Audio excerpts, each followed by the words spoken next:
Hey guys, just wanted to remind you of the story Jesus told in Matthew 13, where the world is the field. Jesus said there's this field, and the Son of Man, who's Jesus, of course, plants the good seed into the field, and the seed that becomes wheat. Those are the Christians, the sons of God, who are believers. And then, while the servants sleep, an enemy comes in, who's the devil, and he plants bad seed. He plants bad seed, they become tares in the field. And when the servants and everybody wake up, they say, Master, how did this happen? And Jesus, the Son of Man, says, an enemy has done this, has planted. The tares are the non-Christians, the unbelievers, the wicked.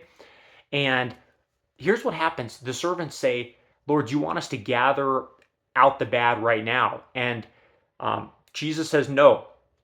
And this is very interesting. He says, wait for the end of the age, which is the harvest in the parable, and then I'll figure out how to separate them. I'll separate them out. And that's actually a good case for a post-trib rapture, believe it or not, for the rapture happening at the very end of the Great Tribulation or right after it, because the end of the age is the very end of time. And that's when the Bible says Jesus sends out his angels. Let me read this to you right here. The Son of Man will send forth his angels, and they shall gather out of his kingdom all things that offend, and them which do iniquity, those who sin, and shall cast them into a furnace of fire. There shall be wailing and gnashing of teeth.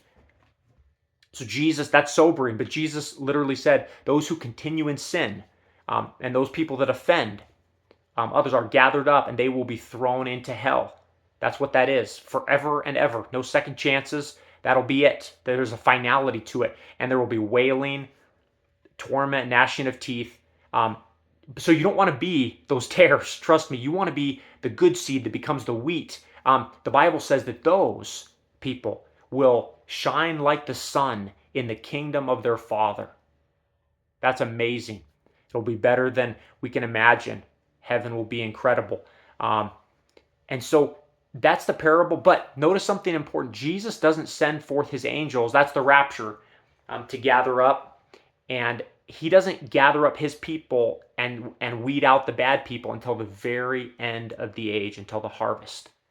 So be the wheat, be those who are born, be part of the born again remnant.